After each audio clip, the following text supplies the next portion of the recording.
j'ai la rate qui se dilate et le foie qui est pas droit.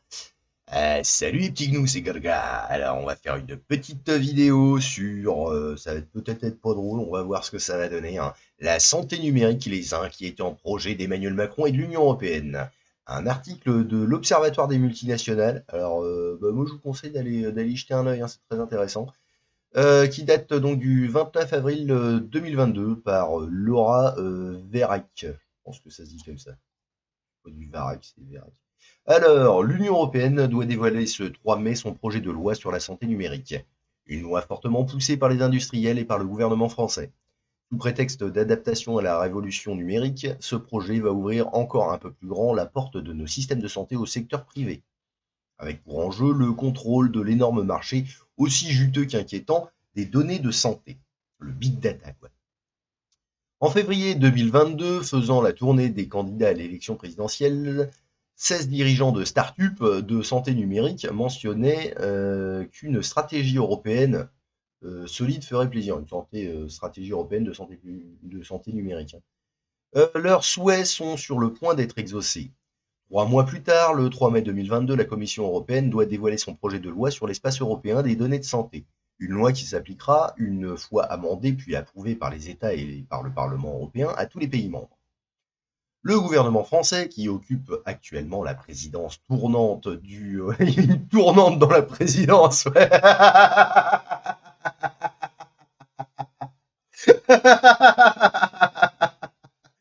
Oh merde.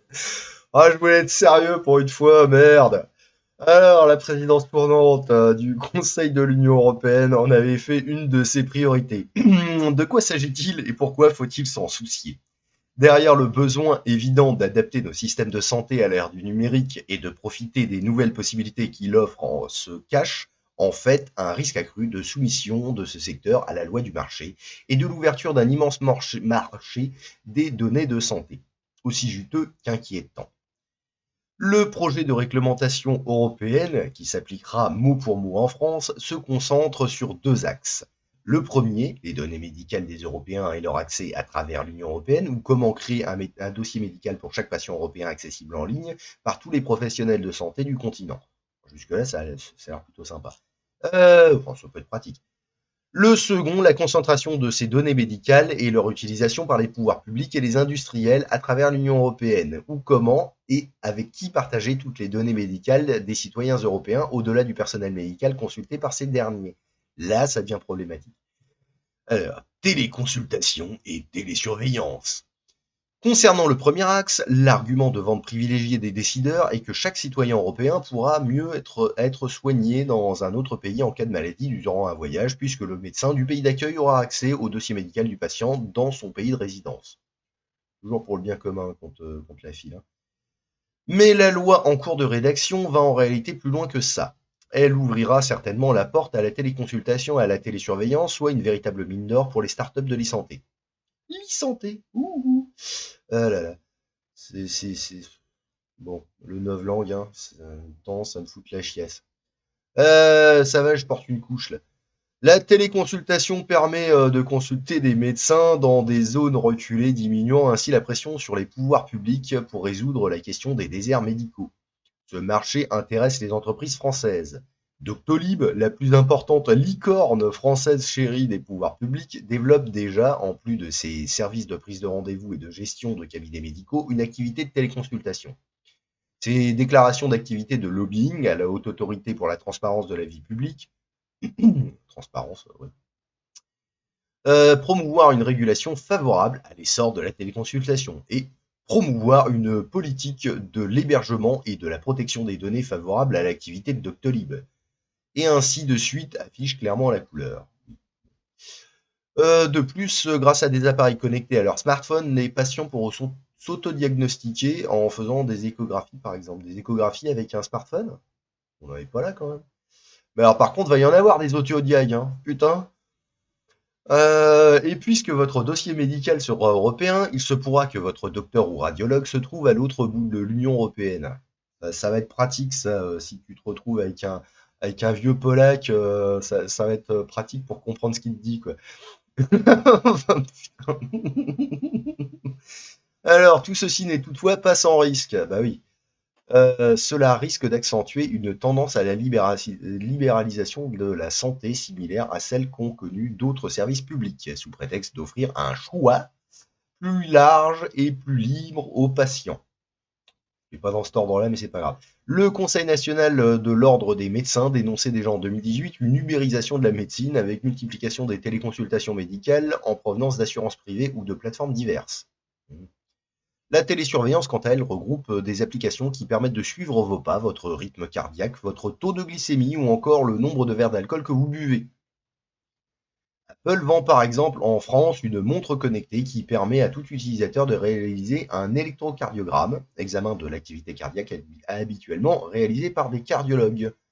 Mais derrière ce système high-tech de capteurs, d'appareils et logiciels d'autodiagnostic assistés par ordinateur se profile un transfert de la responsabilité des risques sanitaires vers les individus, alors que certains risques relèvent de la collectivité plutôt, stress au travail, etc., ou de l'environnement, pollution et tout ça. L'enjeu pour les startups françaises de l'e-santé est que ces technologies soient remboursées par la sécurité sociale, qui freine aujourd'hui en France, alors que son homologue allemande rembourse déjà la télésurveillance sur la base d'un forfait généreux. Le gouvernement français et Emmanuel Macron lui-même sont très proches des industriels de la santé numérique. Et bah lui, il est très proche des industriels, oui, c'est sûr. Et pourrait prochainement leur permettre de bénéficier de meilleures conditions financières. C'est ce qu'a souligné ouvertement Cédric O. Oui, non, c'est juste son nom. O. Bon. Secrétaire d'État au numérique, le 10 mars 2022, lors d'un événement sur les startups de la santé. Alors, il a dit, voilà, sous le quinquennat d'Emmanuel Macron, il y a eu, du point de vue de la relation entre le ministère de la Santé et l'écosystème, privé, hein, entre parenthèses, un changement comme jamais il y en avait eu. Comme Jaja, même, t'aurais pu dire. Le programme présidentiel d'Emmanuel Macron prévoit d'ailleurs le développement de la téléconsultation. Ismaël Emelien, oui, l'un des artisans de la victoire du président de la République en 2017, a lui-même créé Zoï, une start-up spécialisée dans la médecine préventive. Un de ses investisseurs est le financier de la campagne d'Emmanuel Macron, Christian Darnia. Elle bénéficie également du soutien du patron de Free, Xavier Niel. Bah oui, évidemment. Ouais, c'est un panier de crap, tout ça. La start-up envisage que son service soit pris en charge par une mutuelle ou la sécurité sociale. Un défi bien moins difficile à relever lorsque l'on a des amis haut placés, évidemment. Xavier Niel s'est d'ailleurs chargé de la préface du livre Ubérisons l'État. Ça existe, ça? Putain. Coécrit par Laura Le Tourneau, qui pilote aujourd'hui, et ce depuis avril 2019, avec Dominique Pon. Pon. Ok. Là, entre Cédric Ou et Dominique Pon, franchement, il y a quand même de quoi s'amuser. Hein. La délégation, donc, ouais, elle pilote la délégation ministérielle au numérique en santé, le DNS. Madame Le Tourneau se félicitait il y a peu que l'année 2020 a vu une mise en œuvre à marche forcée de la plateformisation de l'État et que ce sont les industriels qui conduisent ce processus, chacun avec leurs propres normes propriétaires. Ça va être un merdier, quoi. Il y a qu'entre eux qu'ils arriveront à se mettre d'accord, je crois. Hein. L'utilisation des données de santé par les pouvoirs publics et les industriels. Le marché de la santé numérique est aussi et surtout un marché de données. Le big data, c'est ce que je disais. Hein. C'est pourquoi le second axe de la loi européenne en cours d'élaboration intéresse au plus haut point les politiques et les géants du numérique. Pour les pouvoirs publics, les données peuvent permettre de surveiller. Microsoft avoue déjà avoir de manière routinière transmis des données d'utilisateurs, sans enfermer ces derniers évidemment, à la justice américaine. Ouais. En France, l'application GendNote, Gender Studies, mais où là a suscité donc la polémique parce qu'elle devait donner accès, entre autres informations, à des données de santé individuelle aux forces de gendarmerie. Intéressant. Au Royaume-Uni, les données de santé hébergées par Amazon ont parfois été utilisées par les services d'immigration. Pour les géants du numérique, le marché est doublement juteux. pour l'hébergement des données d'une part et pour leur utilisation secondaire d'autre part. Microsoft accueille aujourd'hui par exemple le cloud français des données de santé, le eHealth Data Hub. Ce choix s'est fait sans appel d'offres à proprement parler et le Conseil d'État s'est estimé incapable, en juin 2020, d'attester avec certitude de la suffisance des mesures qui lui ont été fournies concernant la sécurité des données personnelles du eHealth Data Hub. Eh bien, en raison de la levée de boucliers, le contrat avec Microsoft a été suspendu, mais pas annulé. Le choix de Microsoft révèle ô combien l'entreprise s'est rendue incontournable politiquement et techniquement. Au niveau politique, Microsoft s'est très bien connecté au gouvernement français. Connecté, oui. L'entreprise, à travers son lobbyiste en chef, est dans le groupe de travail sur l'e-santé du think tank Renaissance numérique. La Renaissance, ouais.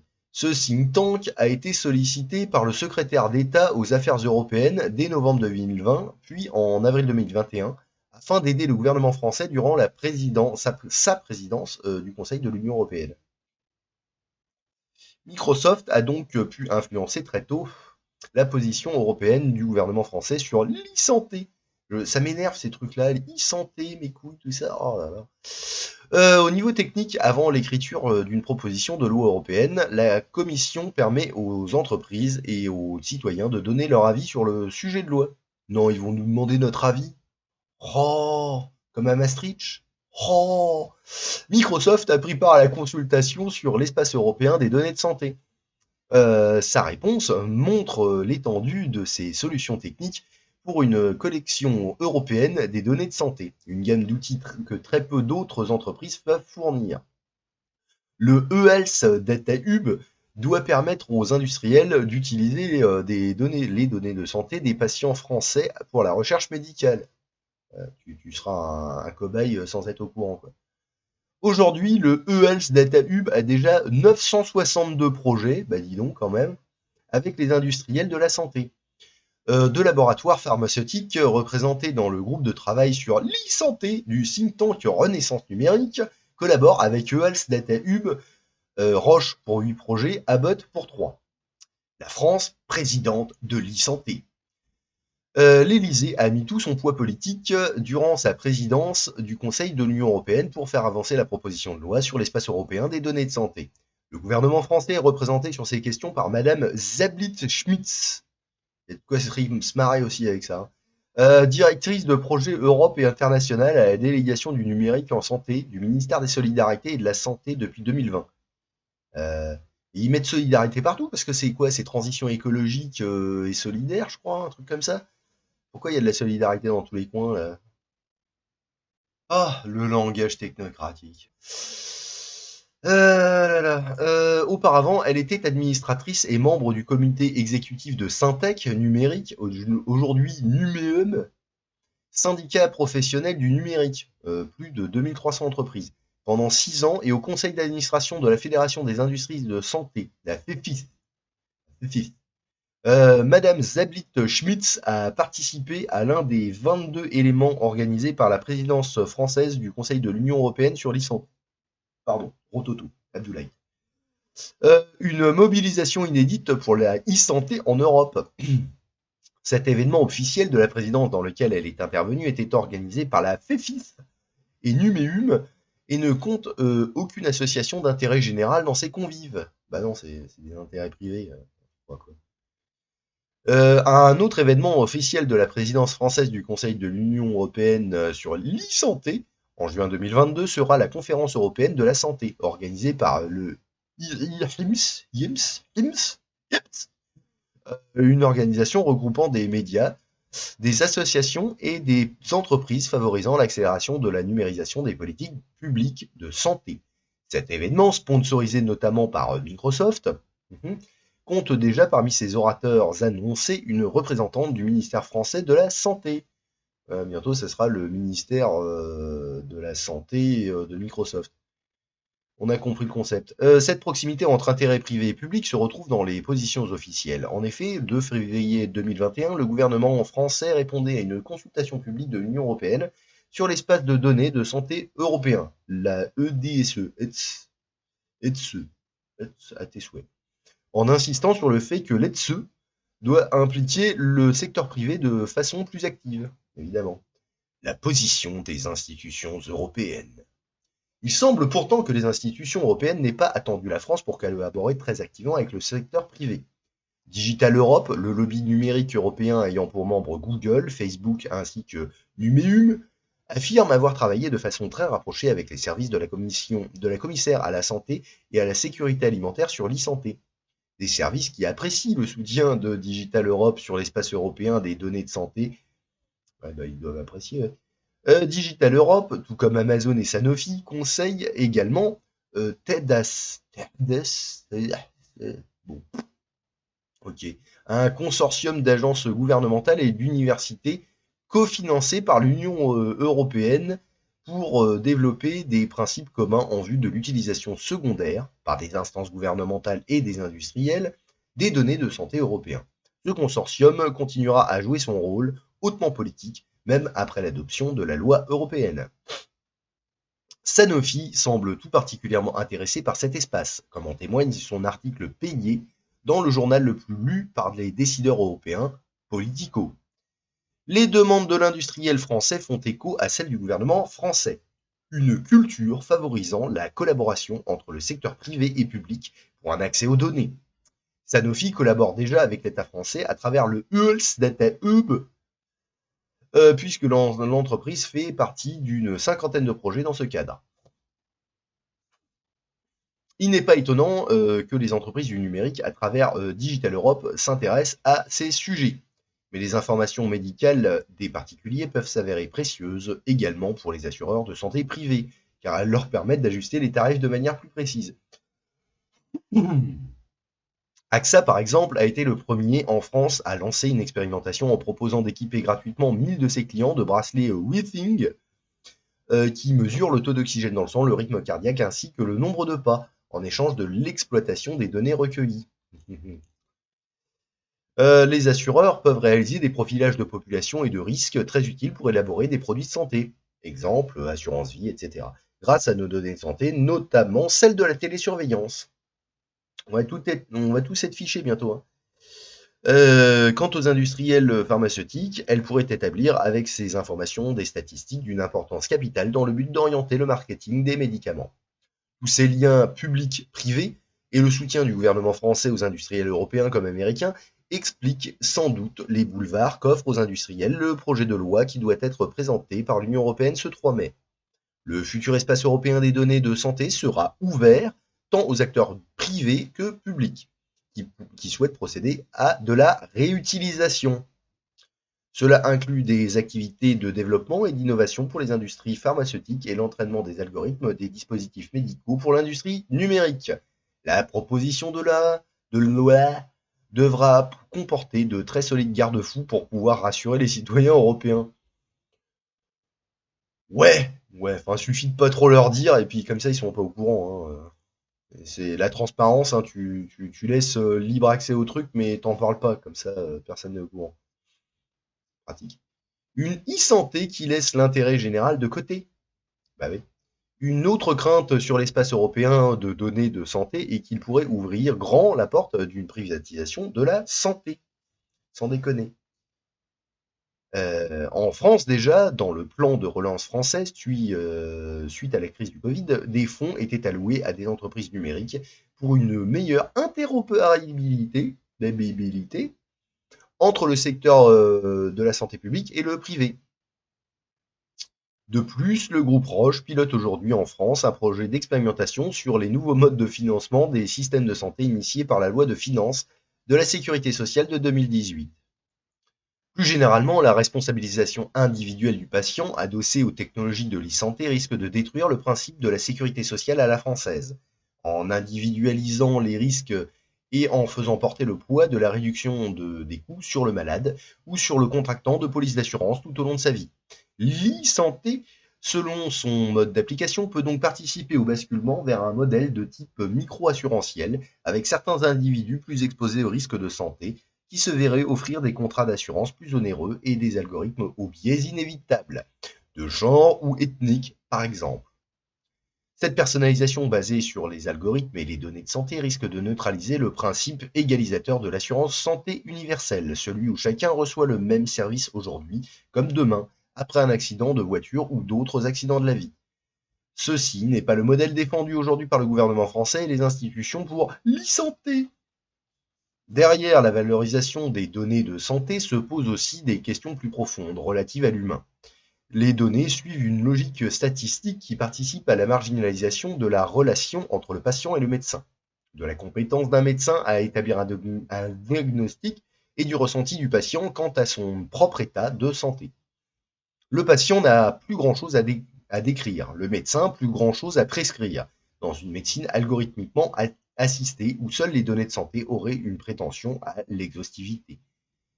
Les dirigeants des géants technologiques américains promettent de guérir le cancer par les miracles de l'intelligence artificielle, mais la véritable intelligence n'est-elle pas collective? La mise en place en France de l'e-santé ne fait guère l'objet d'un débat public et elle s'est faite de façon dépolitisée avec l'aide de McKinsey, toujours dans les bons plans, et de son étude l'e-santé, augmentons la dose. Ah, ils aiment bien augmenter les doses chez McKinsey, je crois. Augmentons la dose. Oh, les enflures.